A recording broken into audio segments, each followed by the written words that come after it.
There we go. All right, and we are live. Hello, everyone. Welcome back to the Gumtree of Liberty podcast, episode number 27. I'm your host, Stuart. I'm joined today by Zioreturns from New South Wales to talk about the absolute state of the National Party these days, which is crazy. They're fucked. How you going? I'm doing okay. Hello, everybody who's watching. I'd like you to just start with what made you a centrist, especially during COVID. I was a centrist before COVID because during, I think it was the 2013 election, I realized both sides were just completely fucked. And the minor parties had no real power, and I just saw that the left and the right are just going to eat each other, and the only time they'll do anything is when they're crushing the little minor parties. And that's when I went, screw it, I'm moving into the middle. And I haven't voted for a major party except for Greens ever.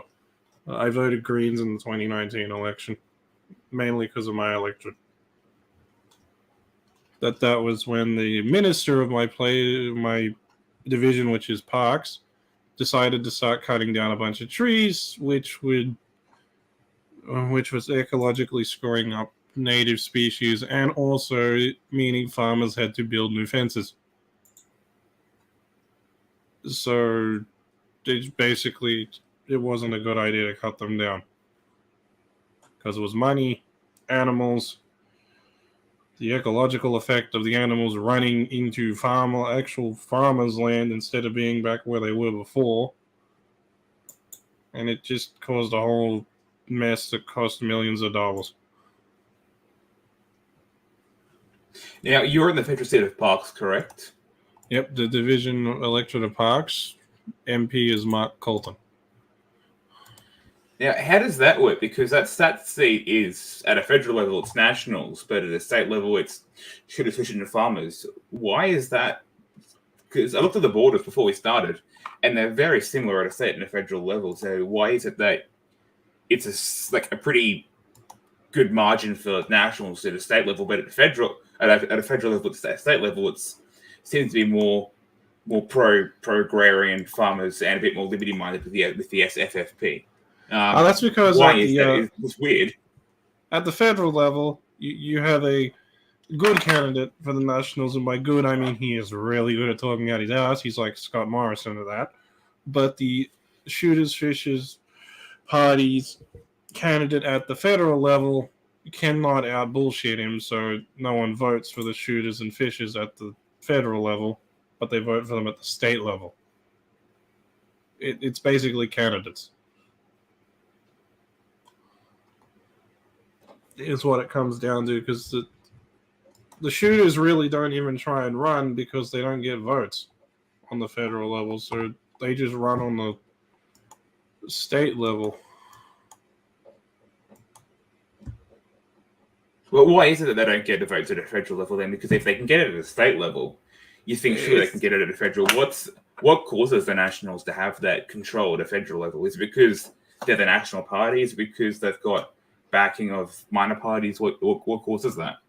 Well, it is because a lot of the votes of minor parties will go to the Nationals or the Liberal Party. They're basically the same thing.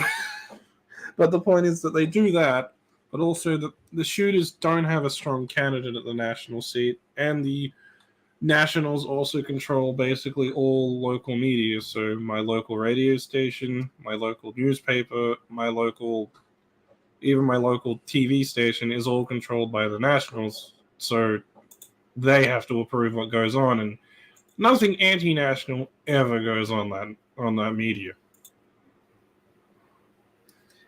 So when you say control, what do you mean by that? Like, how do they manage to get that control over the news media? Well, in the TV station, the funding is given by the National Party, so they can dictate what is on it. Same with the radio station. With the newspapers, Rupert Murdoch bought most of the newspapers in my electorate, and just prints very pro-national stuff in the newspapers. So it's complete media blackout on a local level. unless you go online, and most people don't trust online, so they trust the local media, and that's what happens.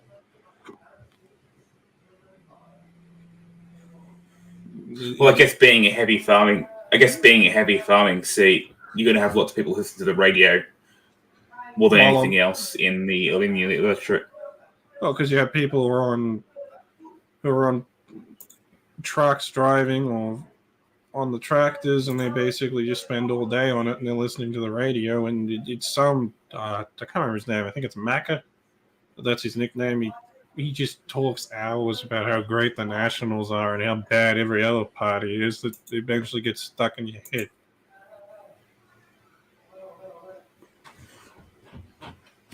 Yeah, I guess that makes sense. Is he expecting the seat to go nationals at a federal level this election as well, or do you think we'll see minor parties? Because you're saying beforehand that the Lib Dems and the UAP are doing pretty well in polling. So do you think it'll go nationals, or do you think they'll split the vote and end up having Labor or the independents come out of nowhere?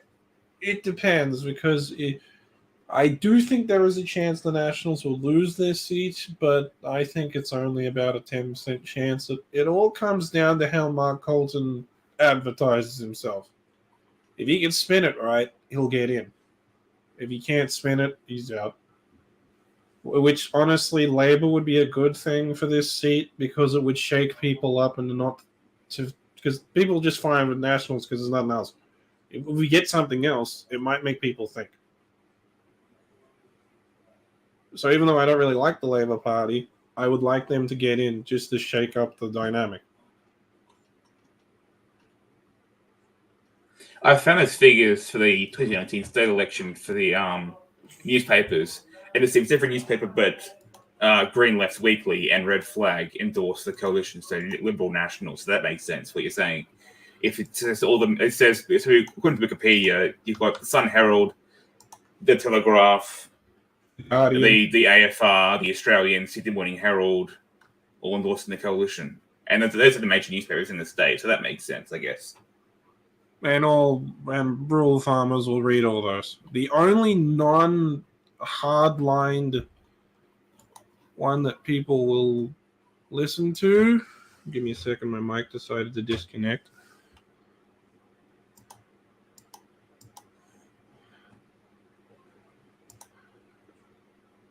Give me a second.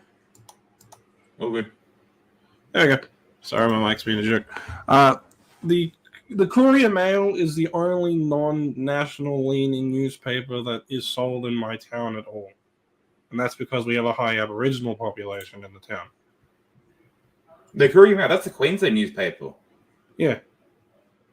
Okay, that's surprising. My town is about half an hour from the Queensland border.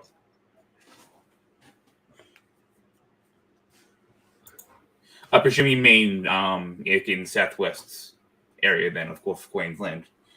Yeah, right near near Goondiwindi. Just across the border from Goondiwindi. I've got family up that way, actually, near Goondiwindi. So you've got the state election next year, correct? I believe so, and I'll be trying to run under any party that will let me run. Right now, it is the Greens. Sorry, go. Right now, it's the Greens. I will have to push in some environmental policies, but I won't have to change my socioeconomic policies at all. They just want some environmental ones in there. That's the caveat. Now, we saw Berejiklian resign last year and Perry to take over as Premier. Do you think that COVID will play much of a role in New South Wales in both, I guess, this year and next year in the elections? Or because you're regional, would it not have much importance for you guys? Oh, for us, it never had any importance for us because people in this town didn't give a crap about COVID. No one cared. They say lockdown, we didn't do it. They say get vaccinated. Only about a tenth of my town is vaccinated. Rural New South Wales is very anti-establishment. You tell them to do something, they don't do it. But I think rural and cities at a federal level like Tamworth or Armidale, it might affect it because the city people are more inclined to care about that stuff than rural people. Now, because it's a coalition seat, that means that the Liberals don't run in that seat. Does that does that affect the elections at all? If you just said Nationals, not Liberals, do you think those Liberal voters vote National? Do you think they would go for the UAP and Lib Dems, who are both polling pretty strong right now? There's more urban, I guess, conservatives. I think they'd either vote One Nation or UAP would be the two choices, because that's usually the ballots in my area usually go National, UAP, One Nation, and it goes after that. That's usually how the ballot goes, in order of choice of how they'd like the vote to go. Because Pauline Hanson is actually very popular in my area. I don't like her. She's an idiot. Yeah, sorry, that's Queensland's fault for Pauline Hanson. That's our fault. So many Clive Palmer's Queensland, Pauline's Queensland, Catter's Queensland. They're all Queenslanders. All the crazies are Queenslanders, I think. Or Tasmanian. Jackie Lambie, of course, yeah. Was Clive Palmer also Queensland, I think? I think he is. Yeah, so they're all Queensland. They're all Queensland. Sorry about that. Except Lambie, who's also a nut job. Taking a bit of a different approach, then you want to talk about the prayer room drama from this year. Do you want to briefly explain what happened there? The prayer room. Basically, the Nationals hired prostitutes to go to Parliament and sleep with male MPs that were on the National Party's payroll. So all National Party MPs, and people found out about it, and people got mad. But the other thing that happened was the National Party ministers were also, there's footage of them actually harassing and sexually assaulting female staffers, but the government hasn't really done anything to reprimand them, which I find sickening, because no matter where you stand in politics, if any politician does that, their ass should be out the door. You know, that reminds me of the federal level where they did the exact same thing. You know, they're still taking a hardline stance on the abuse issue. Reminds me of that. And that's also the Liberal National Coalition, I guess. Yeah, it is federal, yeah. To be honest, the coalition needs to get out. They're not good for this country. Hell, the Labour Party isn't good for this country, but can we at least swap every 8 years like America does instead of having these dynasties? Because it's been, 9 years now? Yeah, and you had Menzies for 20, and you had Bob and Paul Keating for about 15. And then Howard was 10 as well. Or 11. Not Howard. 96 to 2007. I would have taken another decade of Paul Keating than Howard. Paul Keating had half a brain. John Howard had no brain. And also, Paul Keating can insult people so well, it's great.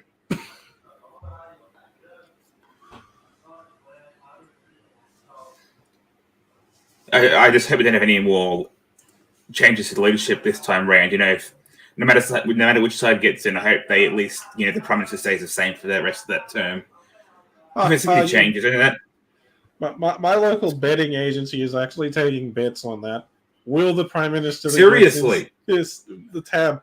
The TAB. It's taking bets saying, will the Prime Minister who wins stay until term completion? They have they think it's 100-1 with Scott Morrison. They think it's 10-1 with Anthony Albanese. Yeah, Scott Morrison won't stay. He says he will, but he won't. There's no He'll no get chance. in, I'll knife him in the back. Yep. At 2 Brutus. Yeah, there's no way that Scott Morrison, even if he might even lose this, I reckon he could even lose his seat. He's just been like very unpopular. He's not But a good prime minister. Unfortunately, it seems to be a trend that the prime minister rarely loses their seat in an election because they're always in safe seats. The prime minister is always in a seat that's a safe seat, so they can't lose their seat. Like, for instance, if it was the Nationals, you'd have a seat like mine as the national seat if there was a national prime minister. Because this seat is safe.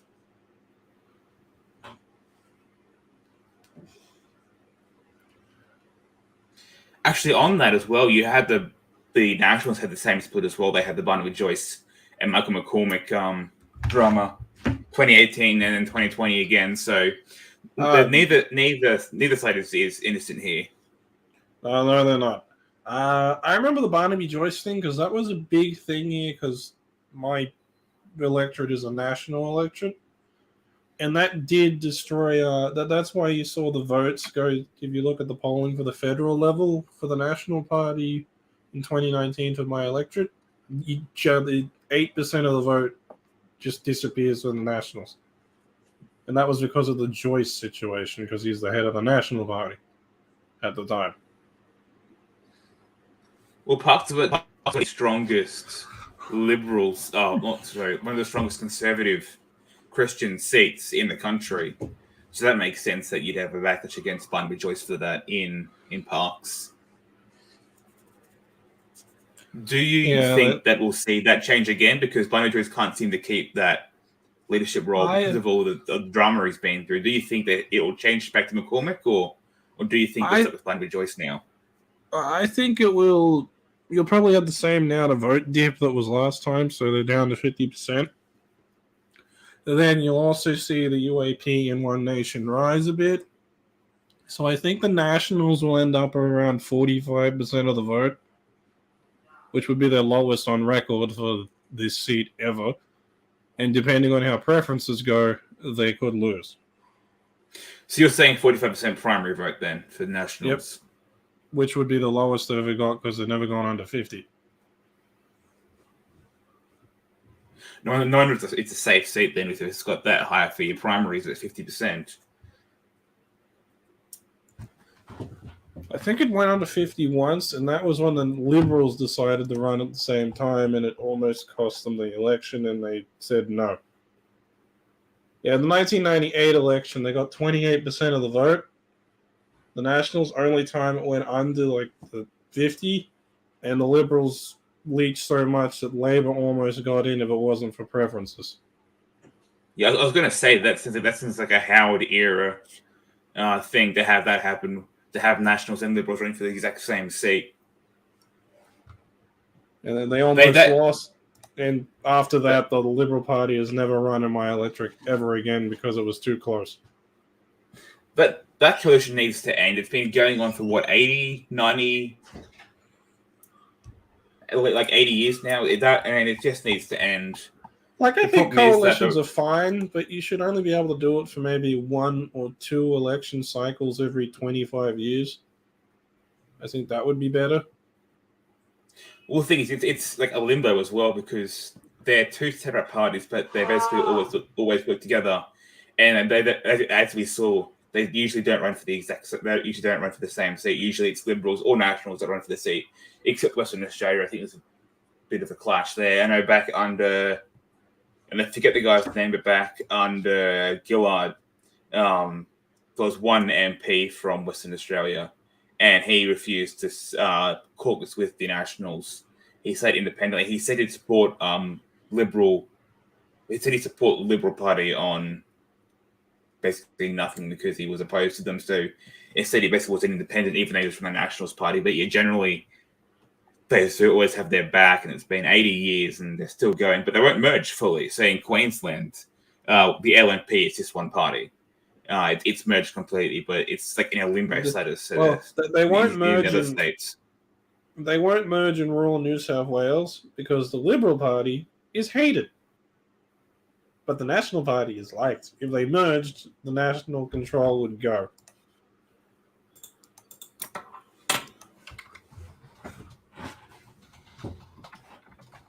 Because And then you try and tell people that, but you're voting National, and they've got to support the Liberal Party, so by voting them, you're getting the Liberals in. Never try to explain this. They will chase you up a tree and burn it. Are there any policies that have ensured that the elections go to Nationals? Like, is there any? Because you were talking before the show about the Greens winning some of the votes because of their environmental stuff, and of course, FFP state level is doing well because of their stance on the agriculture and the environment. So, are there any policies you think that are the reason for the Nationals retaining control for so long? Is it just because they're a conservative party, or is it because are there policies behind it that allow them to stay in? Nationals give a 20% tax break on all income earned. That is while they're in seat. That is why they remain in power in my electorate, because farmers will get 20% off income tax. Yeah, is that just farmers, or is that everyone? Just farmers, but farmers swing enough of the vote, they get in. Yeah, because it's a very rural state. It's one like Northern Territory, for example. It's almost all entirely one seat that's regional, and then Darwin is a seat as well. Western Australia, most of the states, one seat, and Parkes is the biggest seat in New South Wales because it's all regional, and of course because it's a regional, it's very small communities, so it's hard to find an MP who actually represents the people as a whole, because the communities are so diverse and spread out, because it's such a small community.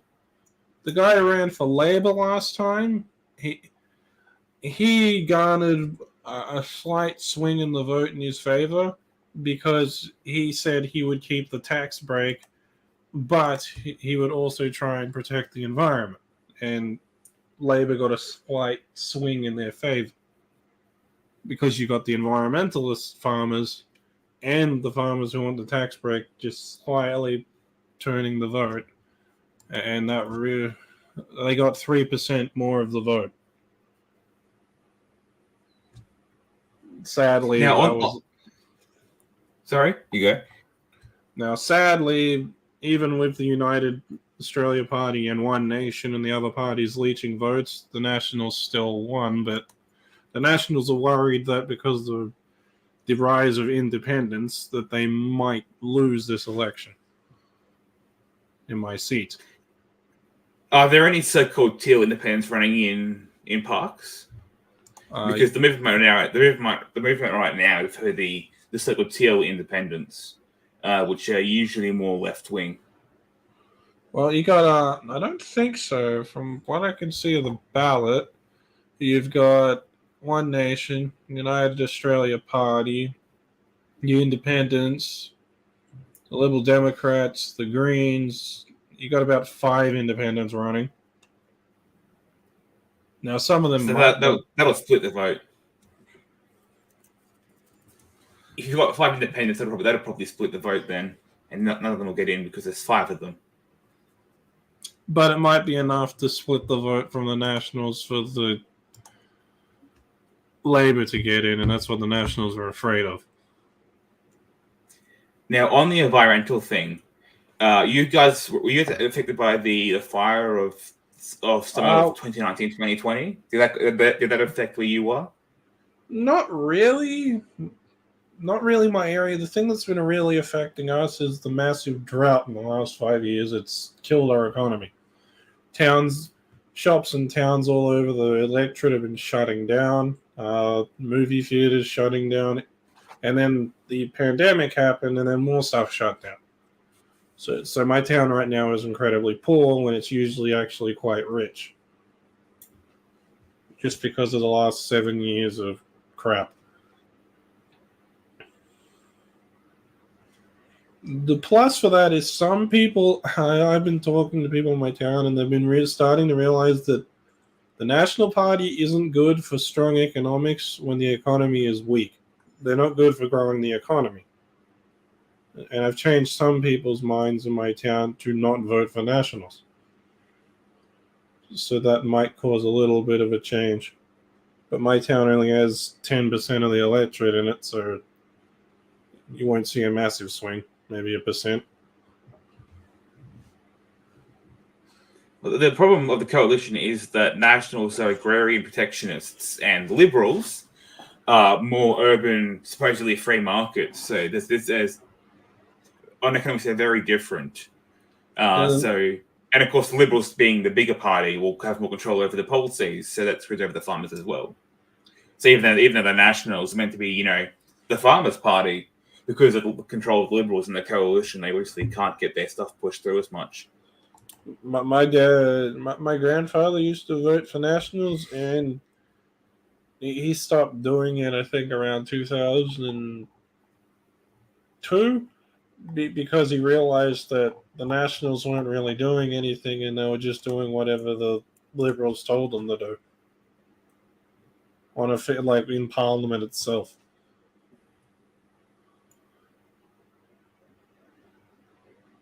I think it was a policy that was passed in 2002 that just caused it was something about farming water tax. Like, can't remember what it is, but it really annoyed him. That was Howard, wasn't it? Yeah. Yeah, that was the Howard government.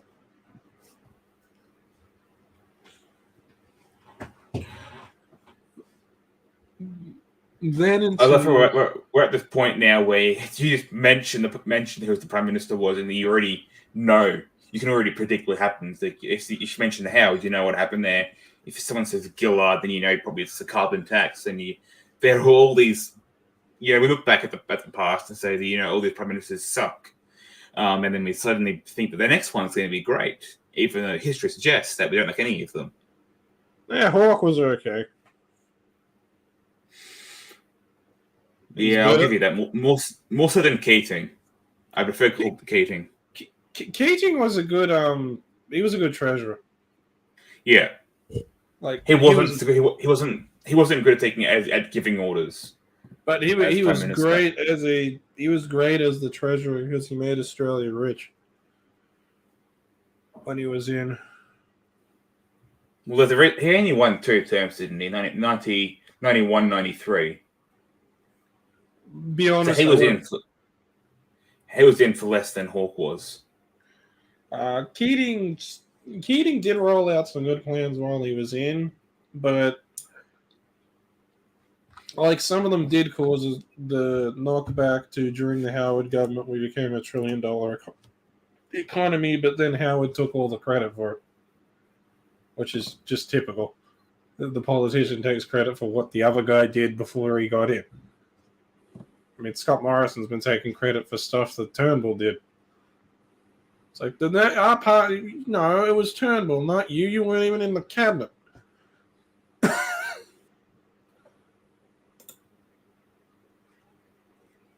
I've gone and found the electoral results for 2019, and it seems that Parkes had a split ballot rate of almost 6%. That's a pretty high informal vote rate, spoiled ballots. Do you know why? Is it apathy, or is it because none of the people don't like Nationals or Labor? That's relatively high for a informal votes. It's mainly the people in Parkes are getting sick of career politicians, and they want someone who isn't a career politician to be the representative for Parkes. But no party's offering one up.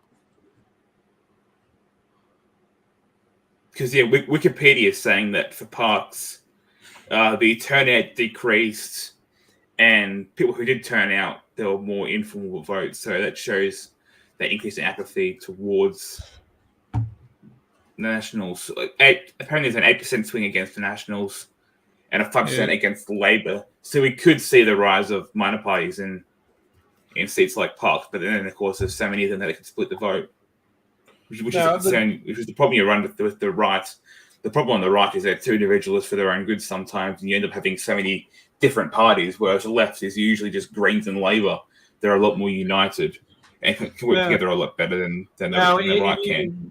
If you see with my electorate how Greens lost vote, there was one reason for that, and one reason only.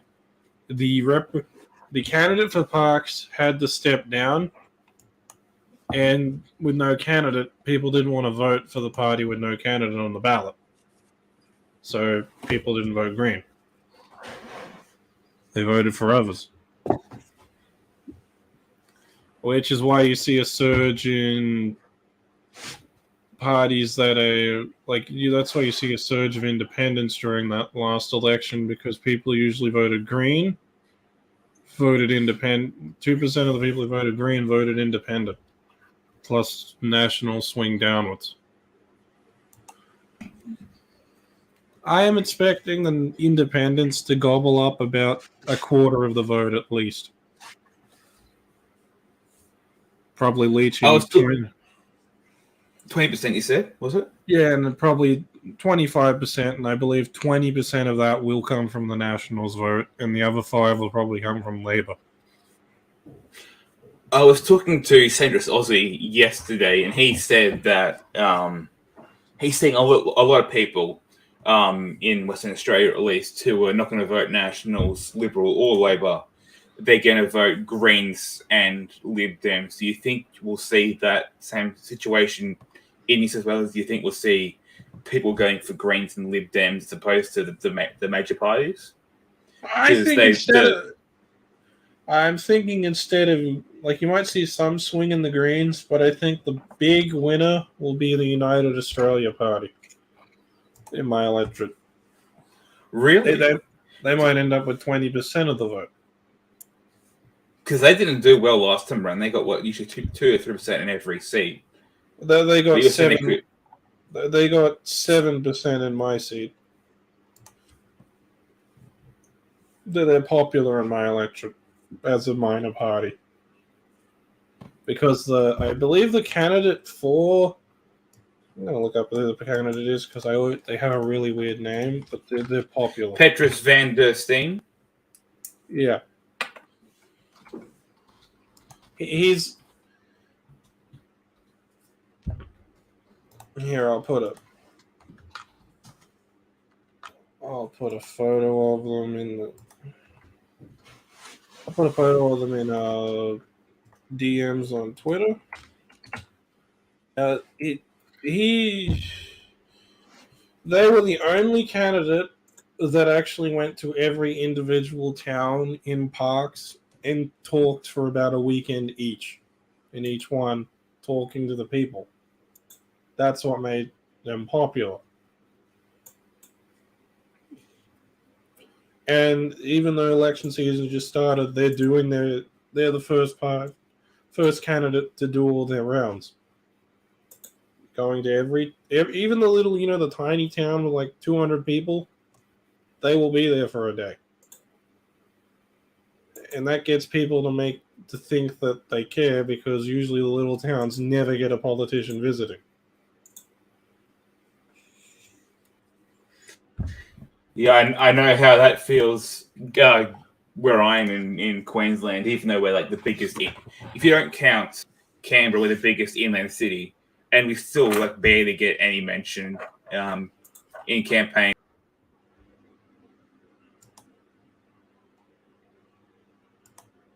What the? Okay, I think we had technical difficulties.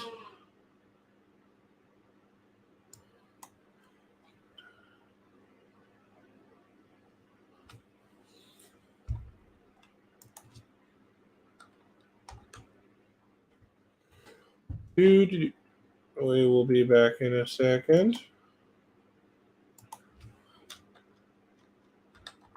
Technical difficulties are fun.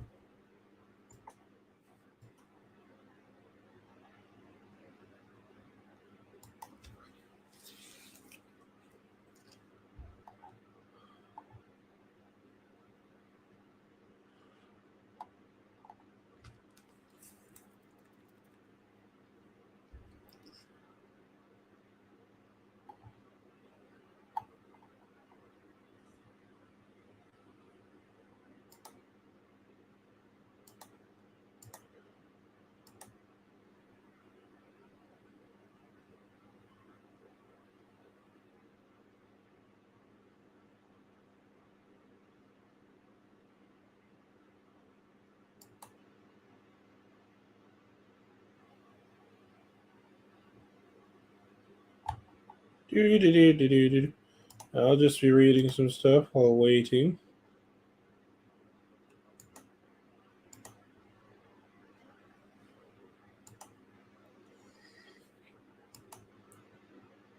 Okay, I really do hope he's okay.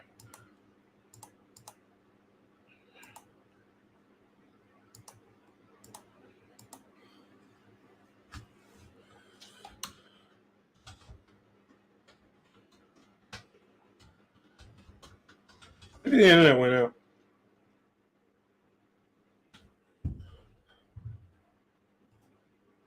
But anyway, yeah, I do hope that.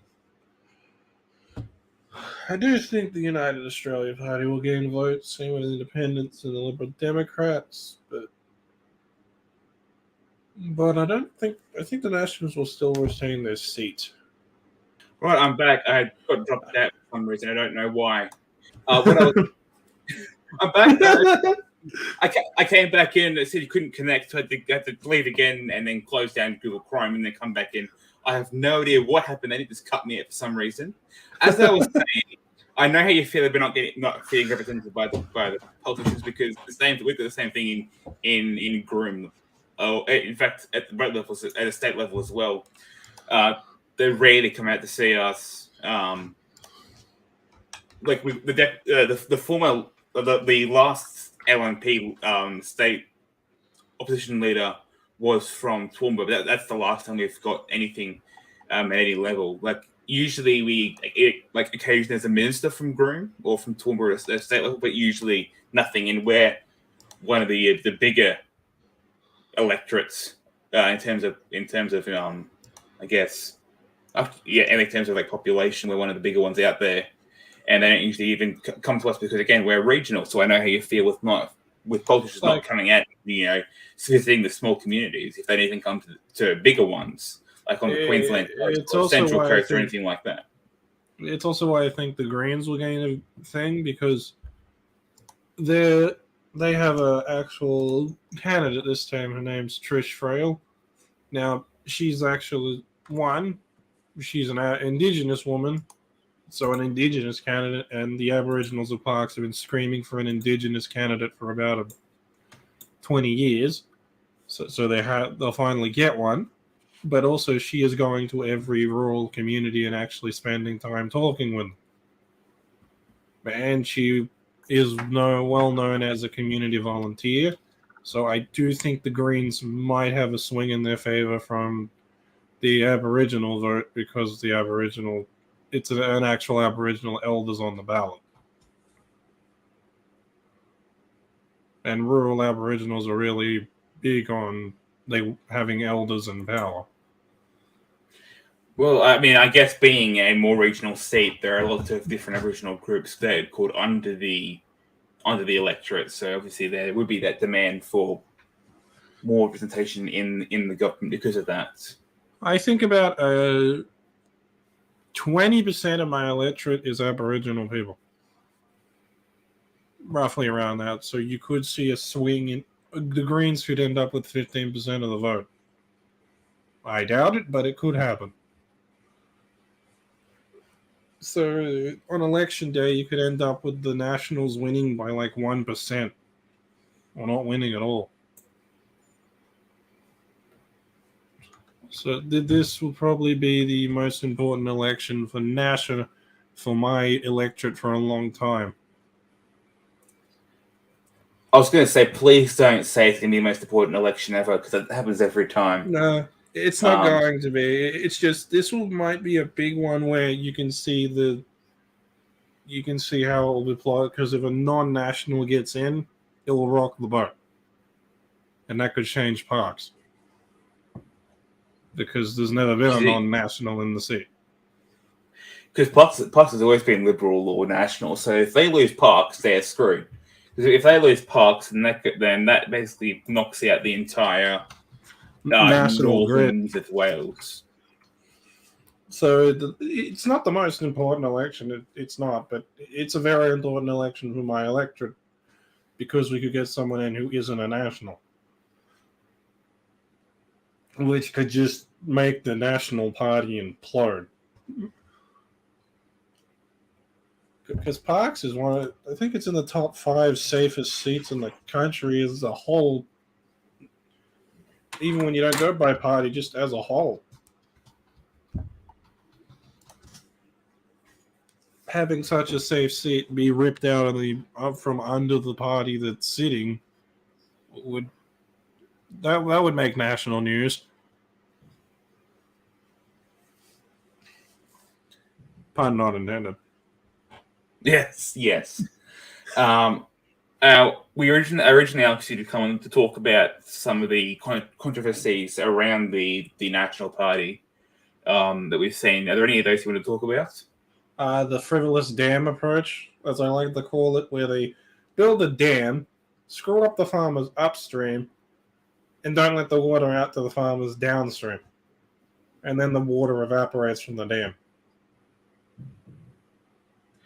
Now, is it a state or a federal level thing that's being done there with the dams?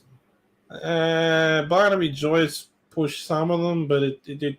Mark Colton built like 2 during he got in, and it's screwed up the farmers here because they don't have much. They're running out of water.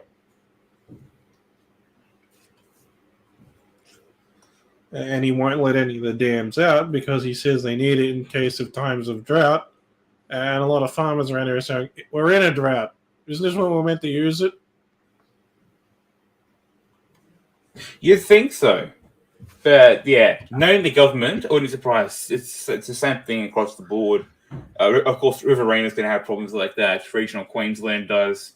Regional South Australia has the same problems with the dams. And of course, that's all a Liberal government at a federal level, at least, although...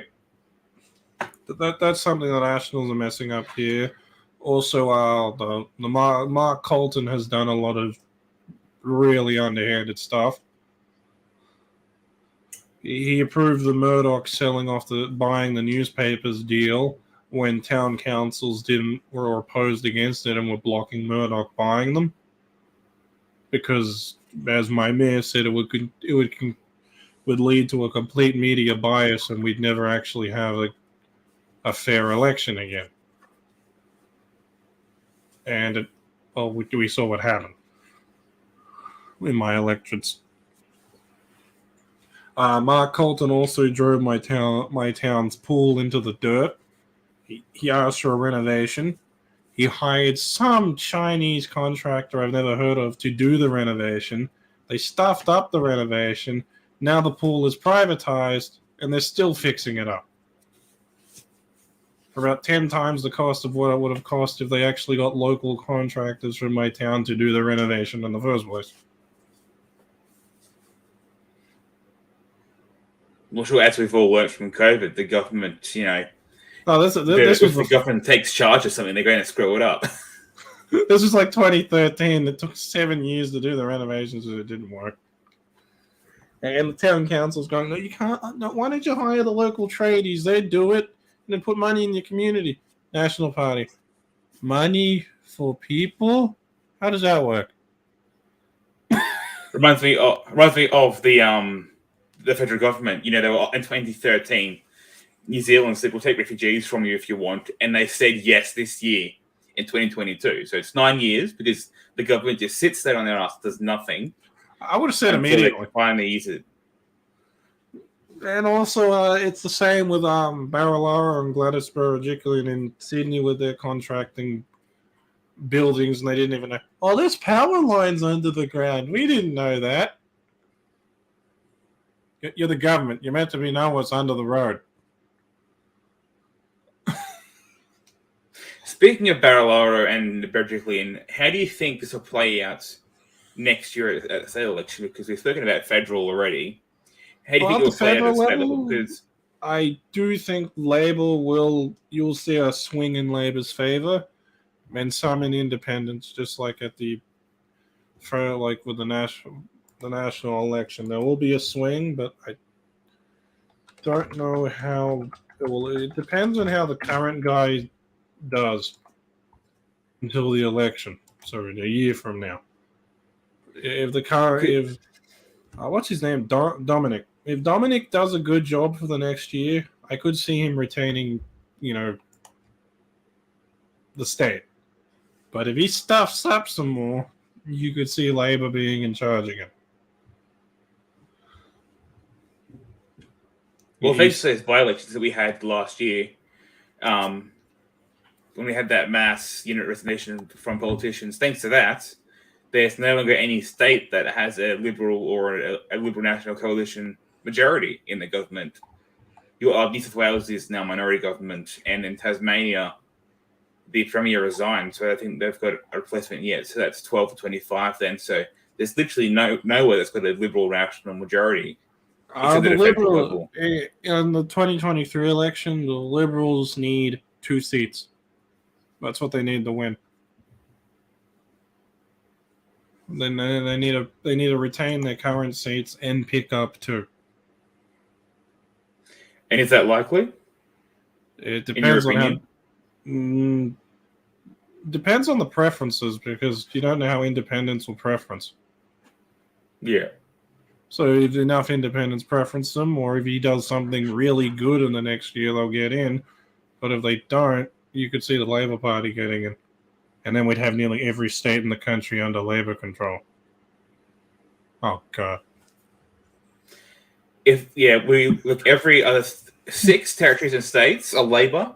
It's literally just New South Wales and Tasmania that aren't Labour states. You basically, if Labour wins that election, the mainland is theirs. Look, I'm thinking we turn Tasmania into a free state project, and we all move there, and we just live on the island. I think that's the best bet there right now. Or you could just round all the politicians up and lock them in a jail there. So you're running the country. Just lock them all up in Tasmania.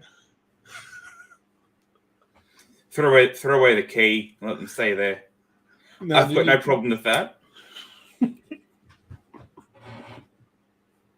As the anarchist, I don't have any complaints about you doing that to the politicians. Let them stay there, let them rot in jail. I don't care about that. Let the rest of us be. Now, I do know the Greens have announced they will make a coalition with the Labour government in the 2023 election for New South Wales. So that would give the Labour 3 seats automatically. As it stands right now, that means Labour would only need another 7 to get in. Yeah, that makes sense. Yeah. Speaking of the Greens, apparently the Greens control Southern Gold Coast at a state level, apparently. I saw that up beforehand. I was doing research. And apparently the Greens control the Southern Gold Coast, which I think is weird because that's pretty liberal. That's pretty liberal at a state level in Queensland, and obviously at a federal level as well. But seeing the Greens just randomly popping up in the Gold Coast is weird. I saw that on the map as I was doing research before the show. That's odd. You got the Greens there, but the Greens are seeing an uptick across the country. The Greens gained seats in the ACT and in Queensland. They gained 1 in Queensland in Brisbane inner city, and they gained 6 in the ACT. And the Liberal and Labor both lost 3 there, but still Labor government. So the Greens are doing fairly well. So we could see more of a sense towards in this election. And during the South Australia election this year, they did gain a percentile in vote numbers because of SABS collapse.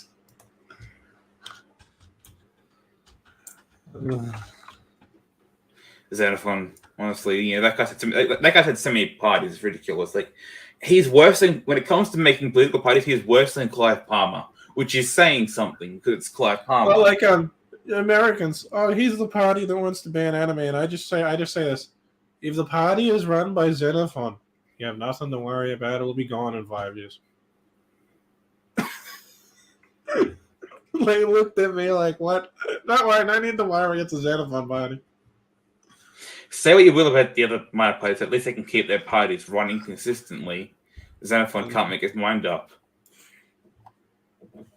Like the Labour won big in the South Australia election.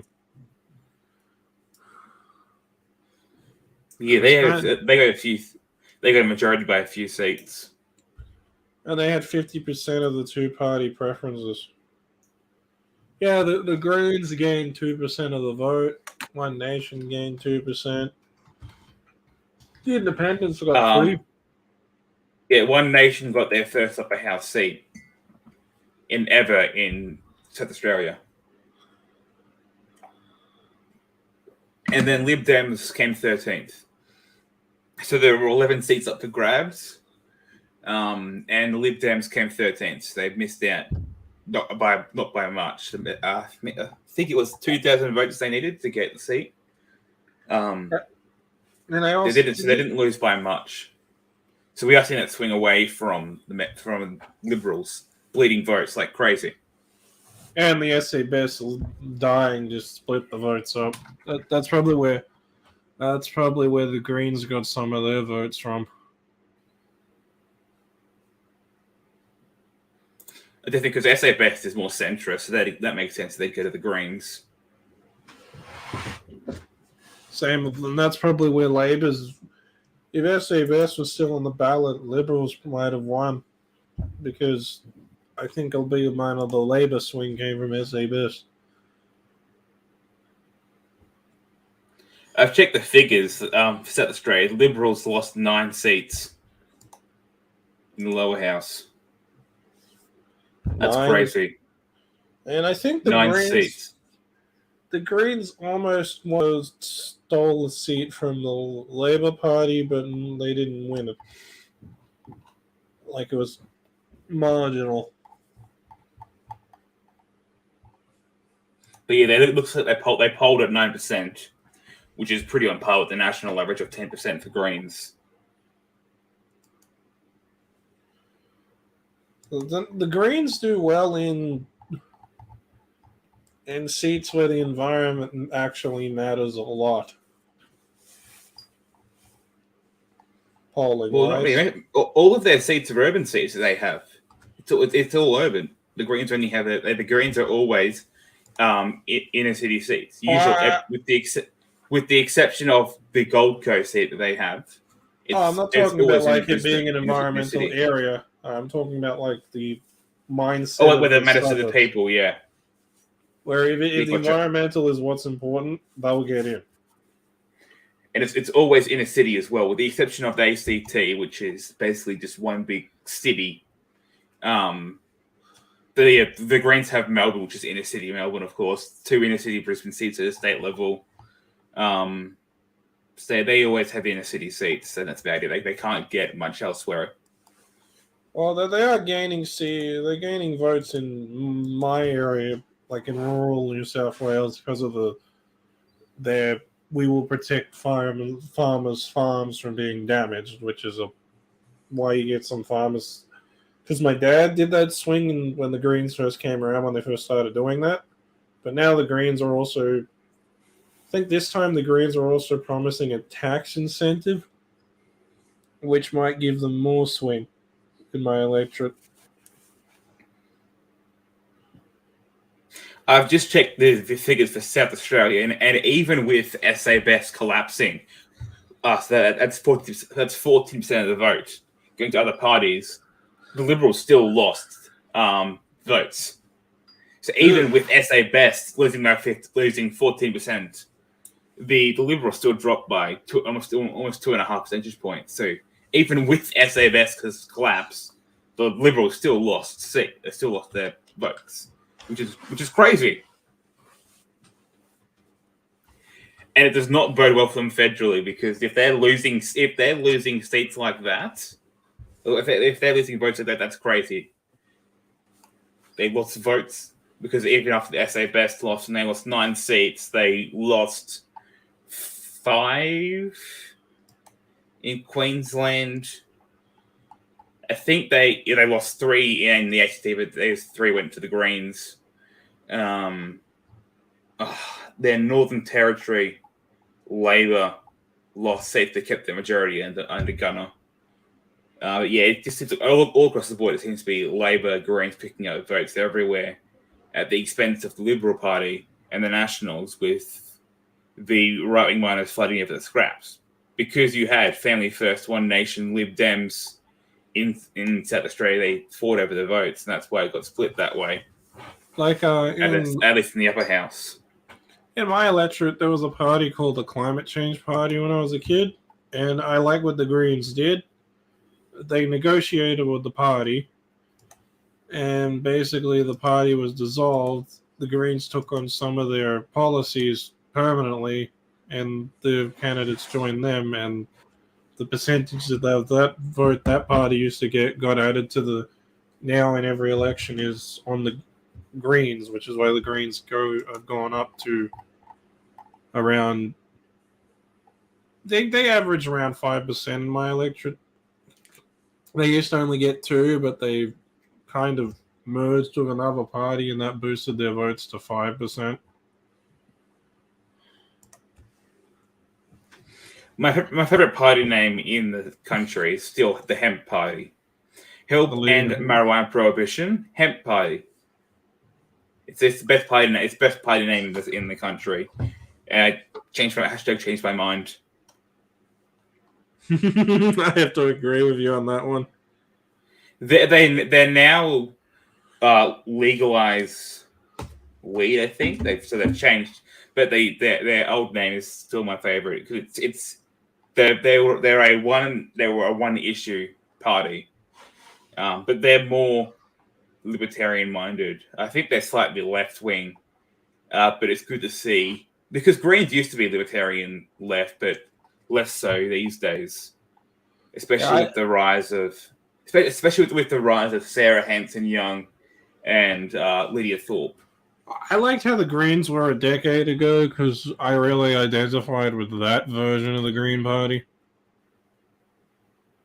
They're the free Gillard Greens. They were like the Labour Party, but environmentalist, more so or less. And I actually liked that. And they went nuts. But I will when they formed a coalition with the Greens, also with Labour after 2010, they went downhill from there because they were influenced by the identity politics of Labour, which was sad. Here's the fun thing about Parks: an independent once nearly won the election in my electorate once. In 2007, an independent got 20% of the vote and was preferenced by the Greens and other independents, so his vote went up to 30%, which put him in second place behind the Nationals.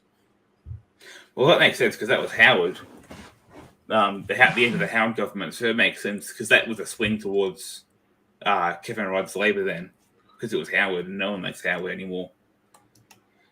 He was never as good as Bob Hawke when it comes to being likable. I'll say that much. Bob Hawke was popular because of his personality.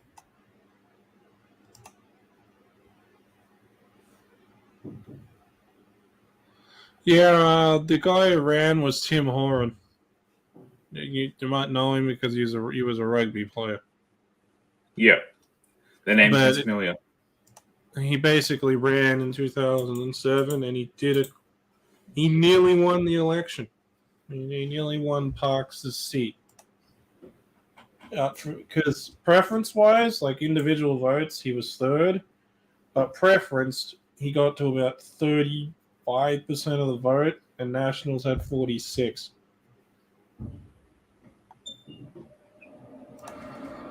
That was the closest the Nationals have ever come to defeat for a long time.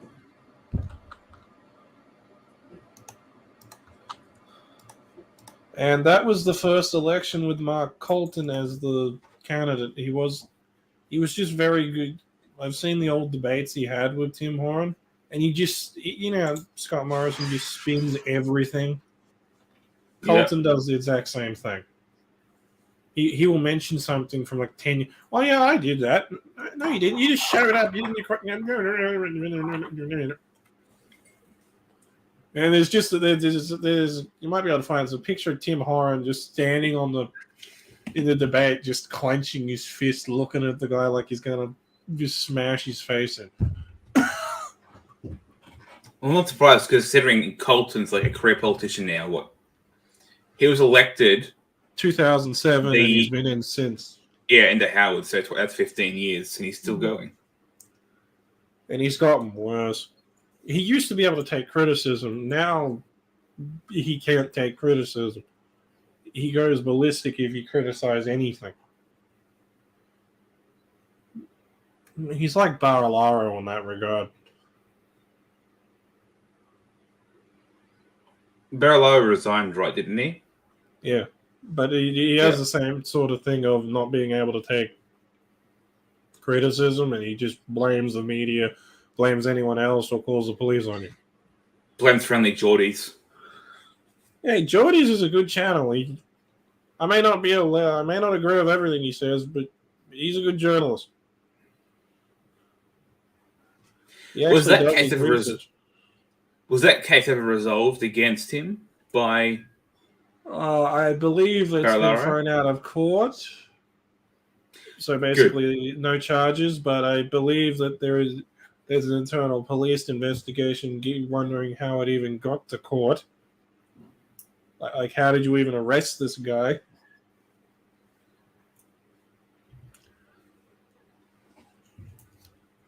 Because absolutely crazy, yeah.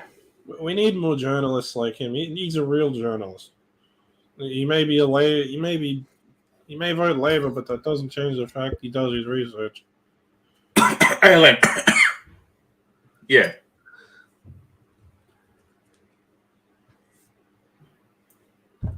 So what do you sorry, go. We need the old school journalism back, where they actually did their job. The Anthony Green journalists. Yeah. Anthony Green, Glenn Greenwald, those ones, not what we have these days. Yeah, just clone Anthony Green and just put him everywhere. That would just freak people out. I love how people still say that, that the ABC is right wing. It's hilarious. It depends on what it is. ABC is right wing. It depends on what it is, because some of the reporters are biased to making the National Party, like the Labour, the current PM, look good no matter who it is. Like there are sections of the ABC that are just the spin people that no matter which politician is in, they try and spin it so the government gives them more money. Yeah, that's basically how it works. Yep. Taxpayer funded. SBS is completely woke, in my opinion. SBS, I watch them mainly for sport. Yeah, so I mean, like the news division of SBS is completely gone. They used to be really good. Like when Leland Chin was the head news anchor. That was a long time ago, like a decade ago. Yeah. The SBS was good then. They were unbiased, fair, and they were basically multicultural. Like in the news they covered. Then around the show The Feed, when that show came on. Yeah. Around the time that started was when SBS went down.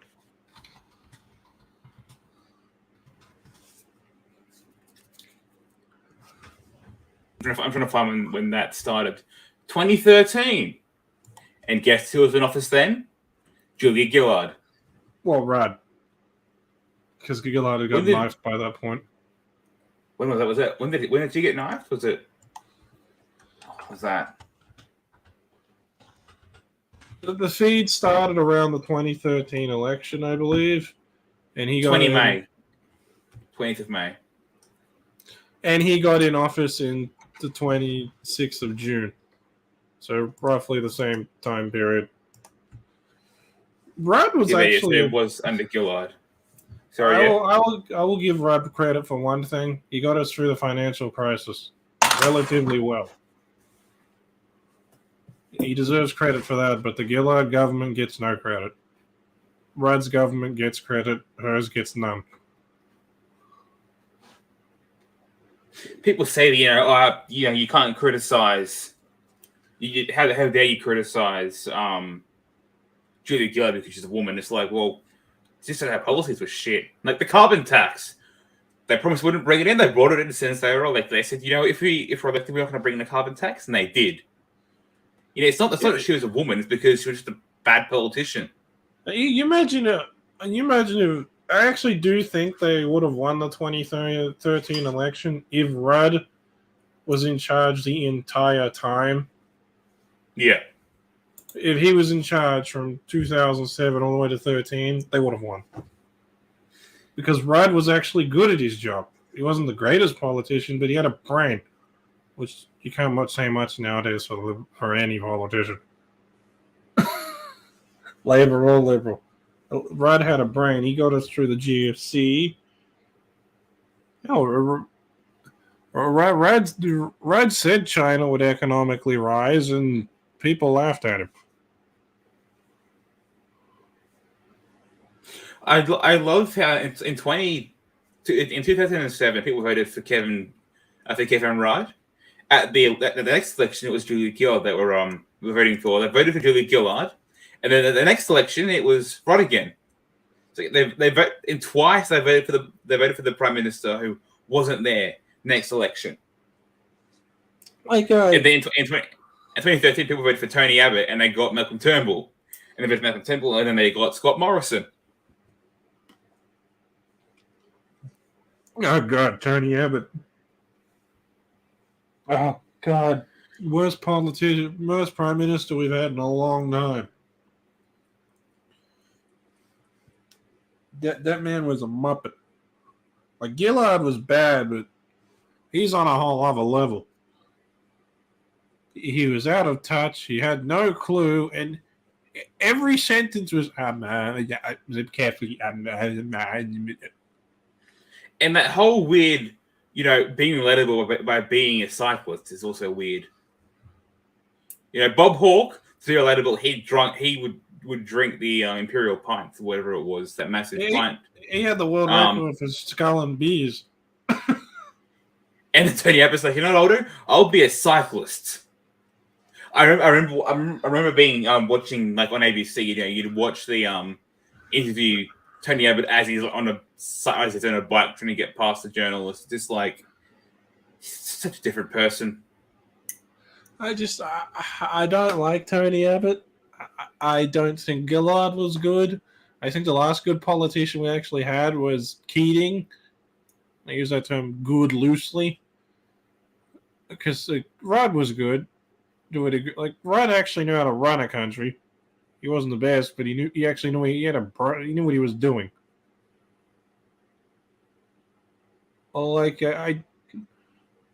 Rudd had a plan. Most modern politicians don't even have a plan. Rudd's problem was that he couldn't delegate. That was He'd his do problem. everything himself. He wasn't a good team. He was good on his own, but he wasn't a great team player. He wouldn't give tasks to other people. He was trying to do it all himself, and as a result, he got sacked because of that. Similarly, Tony Abbott as a politician, he's a great opposition leader. He's not a great prime minister. Under Kevin Rudd, Abbott was opposition leader. He was great then. When he was prime minister, he wasn't great. And it's the same problem. Turnbull's problem was he was indecisive.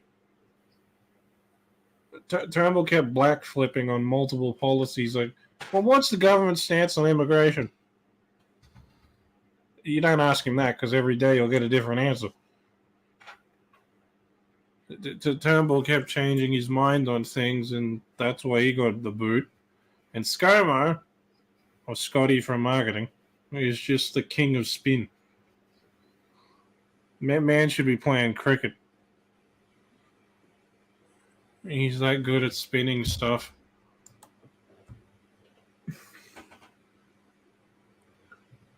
And I agree with Lady Tanya Games. She misses yellow journalism when they were willing to do what it took for the truth. And I agree with that. Unfortunately, those days are gone. Even especially with Assange and Snowden being persecuted for what they did. That's one of the few good things about the Greens is that they're pretty good on Assange and Snowden. Yeah, like the Greens want them both to be pardoned, and that's one reason I like the Greens. Because they say whistleblowers shouldn't be punished, they should be championed for showing the public the bad things. Like, people just say the Greens are a bunch of environmental wackos. Yes, some of them are. But not every Greens candidate is a wacko. Like, the one for my electorate is actually level-headed and has a plan. It's when you get to the urban Green seats that you get the SJW dying hair snowflakes. The rural candidates actually have brains, from my experience. Because they didn't all go to diversity college and get a Cracker Jack box degree.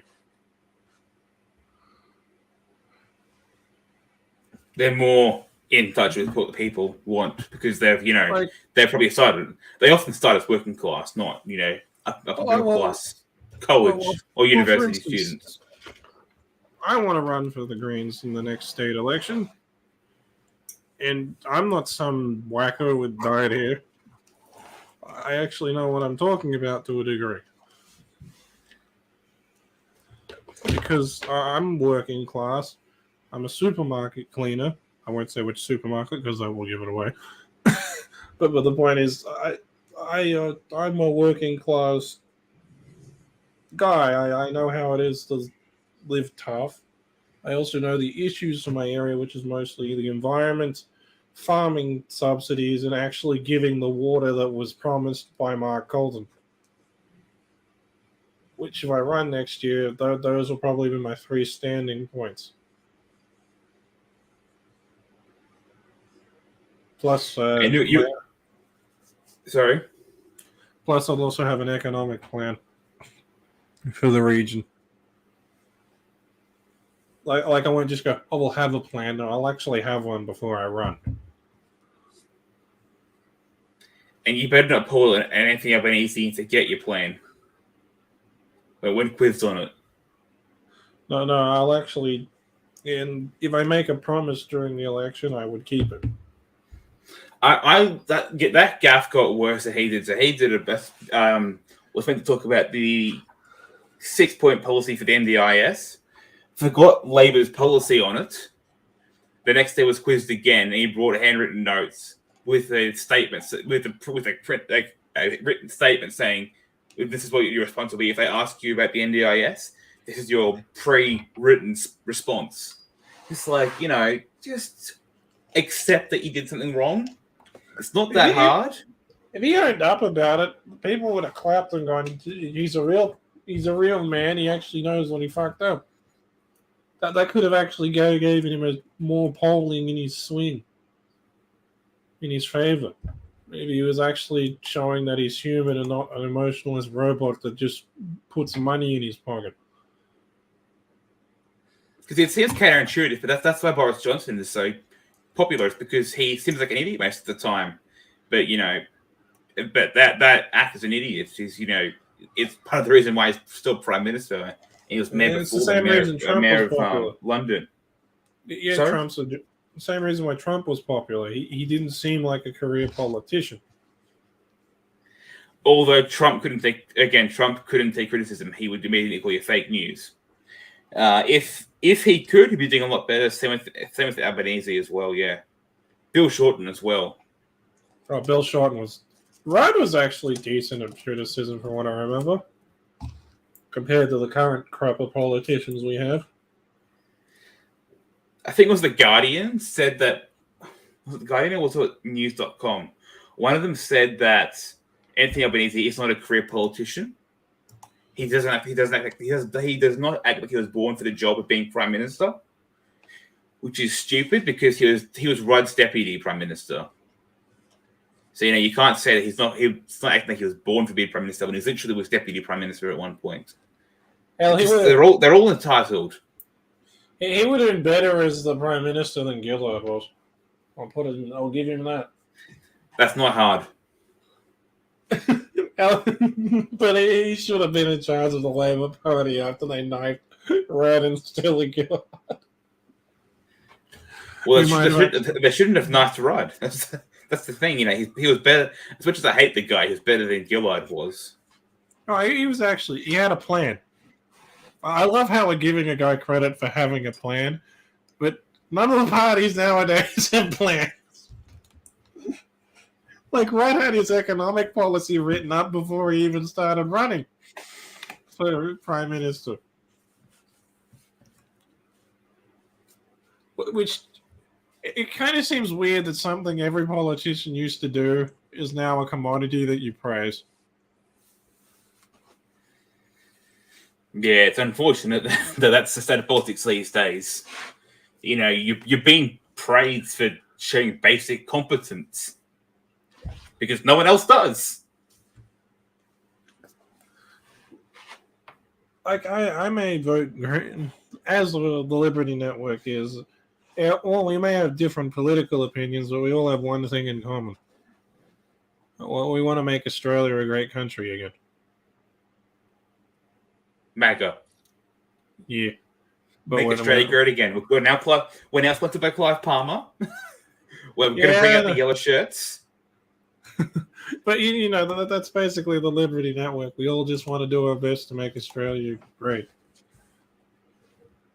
And I know you may not be a big fan of the Greens, but having a Green in power in parks, where it's an economic and basically it relies heavily on the environment for its money, it would make sense to have an environmentalist in charge of that area to make sure that the environment isn't damaged. Look, I get in trouble for this all the time, but I'm one of the people who's like doesn't hate the Greens as much as other people on the right do. It feels like they're the only major-ish party that has a decent policy on Aboriginal rights. As an Aboriginal rights supporter myself, and I've written on native title and stuff in the past, I feel like they're the only party that has a decent, well thought out or semi well thought out policy on Aboriginal rights. Liberals, obviously, you know, they're Liberals; they don't care about it. And then Labor will end it to have to win votes, whereas the Greens, it feels like actually have something decent on it. Except Lydia Thorpe. I don't like her. I don't like Lydia Thorpe. She's an idiot. But for instance, the candidate for the federal election in my district, basically, she wants the government to build more places for Aboriginals to do things. Like, she wants to bolster TAFE in my electorate, so the Aboriginals can get actual education, because TAFE is desperately underfunded in parks. She also wants to make it more public transport, so Aboriginals and people without transport can get around the areas more. Like, you should read up on her policies, because some of them are actually well thought out, and sometimes I forget I'm looking at a Green. Yeah, I'm not a big fan of give people free stuff. It's more public transport. Like, she just wants public transport. We're just still giving people free stuff. But it's like more buses, because I think there's like 2 buses in my town, and there's one in the morning, one in the afternoon, which means you need to get anywhere and you don't have a car, you're screwed. But like, she doesn't want to hand out money. She just wants to make it so people can go to TAFE, get a trade degree, or become a tradie and then earn money and survive on their own. That's her kind of approach to Green policy. Does she support getting rid of student debt? No. Then I support her.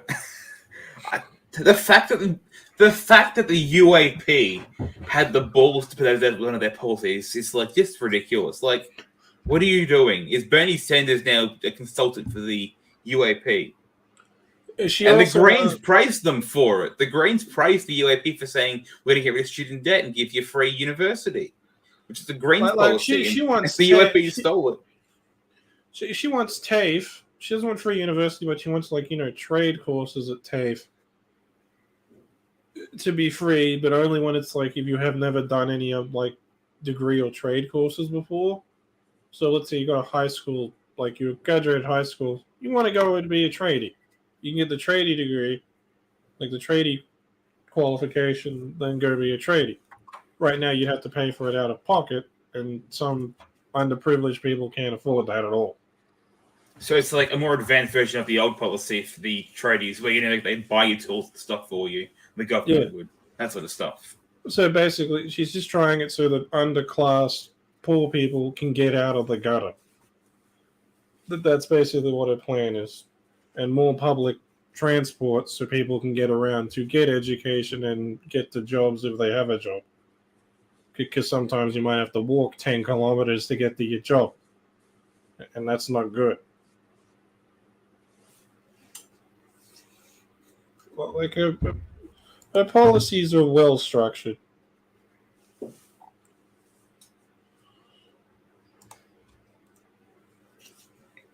And I do support the public transport and the trade education because that would mean that because there are not enough tradies in Australia. Yeah, there's a shortage. So having that policy in would boost the numbers. Even just by having it in my electorate, you'd probably get a decent jump.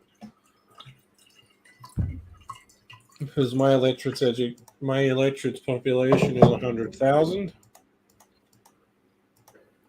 So even if you got 1,000 new tradies, that would be good. But it's all regional as well, so there's not any universities out there. Do you have universities actually in parks? Or is it just TAFE? We got, there's one in Dubbo. Yeah, that makes sense. Actually, I've been there before. I should know that by now. Yeah.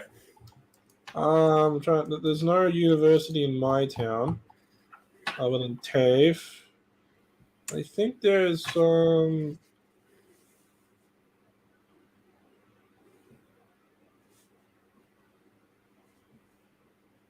I don't think there's any. I think the only university in the area is Dubbo. So that's why she wants the TAFE to have more funding because 90% of the population in my area is going to get higher education from TAFE. It's just how it's going to work.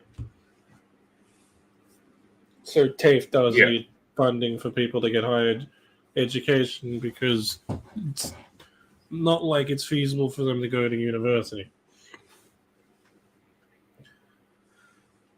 She also wants a student debt plan that's similar to the current one where you don't pay it off till you earn a certain amount, but she wants it easier to get on for the electorate. Hex, yeah. They're like easier accessible version of Hex where you don't have to be. So she wants it so even if you don't have a high school diploma, you can get Hex for a tradie position. It's like for a tradie course or something. At TAFE, that way you could get some way of getting an education and then getting income through that education. And I prefer Hex to free education full stop because Hex doesn't cost taxpayers any money, whereas free education does. I like better than free stuff. But I like how she's trying to do both, because and it's not for like she doesn't want to make those really useless certifications free. She only wants to make the certifications that are practical free. So no horticulture then. No, like agricultural one, like in farming, you can be an agriculturalist or stuff that would actually help the economy of the electorate. It is what she wants to make free. So that way, it actually makes more money for the electorate paying for this education because they'll have a job for 30 years that will earn a lot of money. And that will go back into the electorate through them buying things and other stuff.